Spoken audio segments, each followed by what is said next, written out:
Hi, my name is Ryusei. I'm a second-year student at UC Berkeley and I'm studying political science and business administration.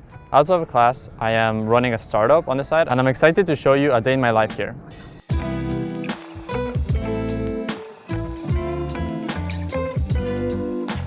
Yeah, so a typical day in my life, I wake up around 8 a.m. and then I get ready, and then at 9 a.m. I would have a class right there. After that class, I would have some time for lunch, and then afterwards I would have 2 more classes, either like a machine learning class or a history class. And then in the evenings or afternoons, I would go back to my dorm, which is over there, and I would work on my startup, wrap it up, and then do the same thing. So I'm studying political science and business administration. So why I chose political science is because that's like my hobby. That's really what I'm passionate about. So ever since I was very little, I really got into how history really changes the way that nations interact with one another. So when I came here at Berkeley, I was really interested in pursuing that. So that's why I took political science towards specializing in international relations.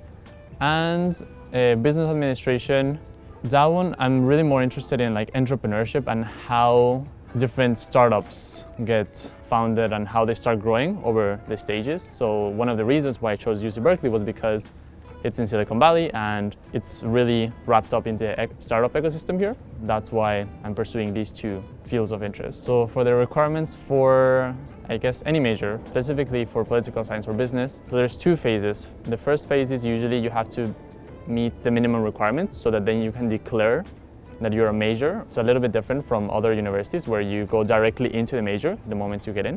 Then you can dive deeper and take the elective courses. In terms of the academic culture at Berkeley, you have to put in a lot of effort and time to just keep up with the pace of the course. In terms of collaboration or competitiveness, because it's a big school, it does feel like everyone is sort of doing their own thing. Sometimes you would collaborate with people that are on the same discussion section. So there's the lecture and then there's smaller classrooms called discussion sections. So sometimes you would meet a couple of friends there and you would collaborate with them. Competition is not really sort of a thing here.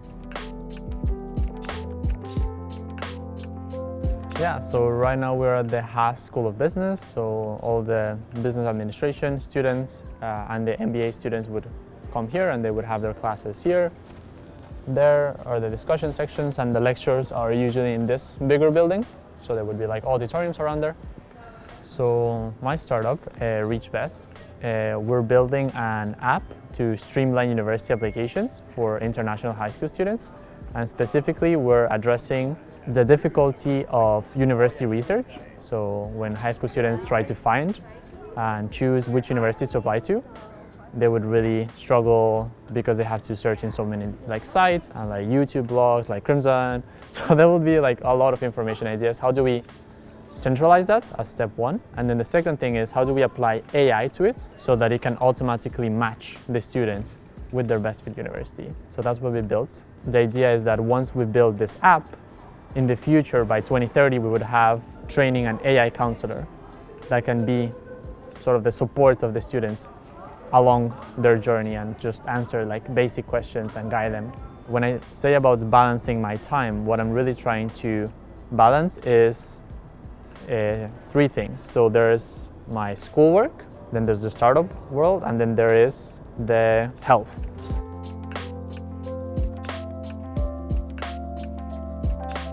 Yeah, so we're at the Memorial Glade, and this is where a lot of people like coming to hang out and just diffuse the academic stress. In my social life, I would say that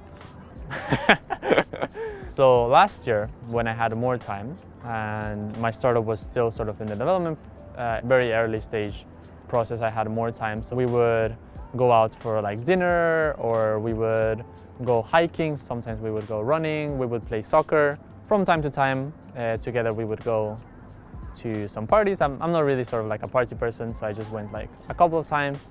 But yeah, that's some stuff that people here at Berkeley like doing.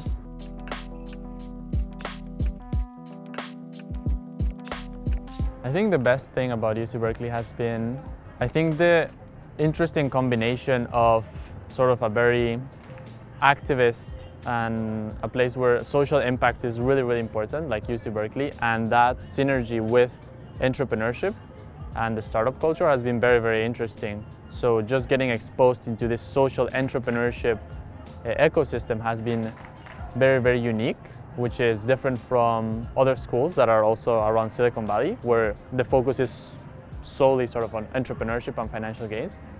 So that has been, I think, the best thing that I've taken out of my stance or my experience here at Berkeley. So in terms of advice for someone who's applying to Berkeley, I think first big picture and then being very specific. So in terms of big picture, first on the idea of deciding or choosing to apply to UC Berkeley, if you're on the fence on whether you actually want to consider UC Berkeley as one of your options, I think the most important thing that you want to consider is how much of self-initiative you have.